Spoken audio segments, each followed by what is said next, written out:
So the new Apple Vision goggles have just been revealed, and I feel like these would be an amazing tool for motion graphics and VFX. Hear me out. So when I first saw this and how they were promoting it, I was like, I can't believe they're making a virtual reality headset so I could just use it for my office work and work tasks and like apps and things I would use my iPhone for. Even still just thinking about it, like that's insane to me, as if this is gonna be some new product that we use like our watch or like our phone. And I'm just gonna wear these goggles all the time. Like here's a dad with his kids, he's in the kitchen and he's like, hey buddy, I'm just on my goggles, ooh. And they've got these creepy eyes on the outside. When you FaceTime with people, since you're wearing goggles, it scans your face and just creates this animated version of you so that people see that when they're talking to you. I don't know, it just feels a little creepy. It's even their demo of it, like he's kind of talking like this, like his teeth aren't separating. I appreciate that they seem to be showing us this as it's still being developed, so it's not pretending it's better than it is, but I don't know, I feel like it probably needs to be a little better than that. There's all these generic kind of things that it does, these words that they use to kind of simplify what you think is something very specific, but it reminds me of like blast processing for the Sega Genesis. Is it really a thing? You can use it to like see 3D models in your environment. This is HoloLens. Like HoloLens promoted all this kind of stuff years and years ago. That was Microsoft's product and same version, the same thing. When I saw this, I was like, everyone should sell their Apple stock immediately because it's all downhill from here. But on top of this, there's 2 new computers coming out, and I personally need an upgrade. I was like, am I gonna go PC? Am I gonna keep my Mac? I'm gonna stay in the Mac ecosystem and maybe also build a PC on the side. I don't know, who cares? But then the screens, the really nice screens that they make are like 4 to 6 grand. So very, very expensive. And I'm like, there's no way I'm buying that screen. But Apple Vision has such a high retina display that you can essentially have like 2 4K monitors next to you and look around. That plus all the hand gestures. I mean, you could basically be Iron Man. You're just like controlling things. You don't have to drop that much money on a screen. You have a really nice screen already. For doing VFX and motion graphics, I think it's worth trying and having. But the issue that I have, which they did not really address in the keynote, is eye strain. I mean, now you're looking at everything. You're like, of course you can disconnect and talk to your family or look around, but you're still looking at a screen 24/7, or at least as long as you're wearing these goggles. And they look like a pair of ski goggles. There's no way around it. They obviously could not break it down into anything smaller, more concise. They are ski goggles on your head. I'm sure they're very comfortable. They look extremely comfortable. The new Mac can power up to like 4 monitors at once, 4K, so I'm assuming that these goggles could also do that same thing, and I could have shelves here instead of screens, and it'd be kind of nice. The new Macs coming out have the M2 Ultra chip. There's still no M3 chip out, but I mean, the M2 Ultra I think only just came out, so I'm definitely upgrading to that. I'm on a 2017 iMac, and I've got a 2018 MacBook Pro. I'm chugging. Even Premiere is crashing my entire computer, which is more about the software and not being like,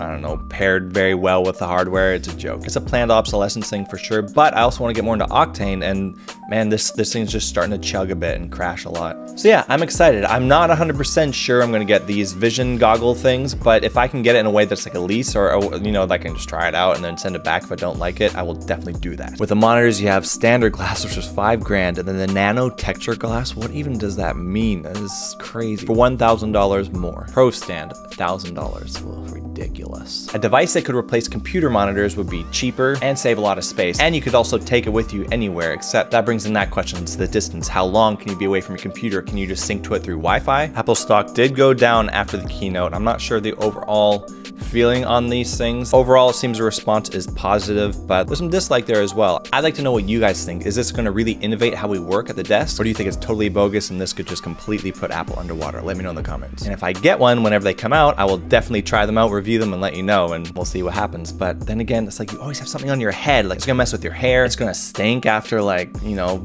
tons of use. If you're using it all the time, all the oil and everything, ugh, I don't know. I go back and forth with it. And IGN has a little summary of some of the reactions, so let's take a look at that. Apple announces new headset today. Twitter's feeling sticker shock from Apple's announcement for $3,500 is trending on Twitter right now. As I've said, I mean, their monitors are 5 to 6 grand, so if I could get these and they replace that, but they're probably not as good as those 6K monitors, but still. Just saying, for $3,500, I better be able to fight the people I'm talking to on Twitter. Should I buy a used car or an Apple Vision Pro? She had to sell everything. This poor girl. Oh, so Marquis actually got to try them. I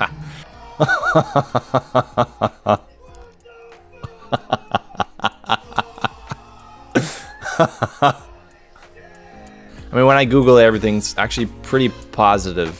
It's really just the price tag, so.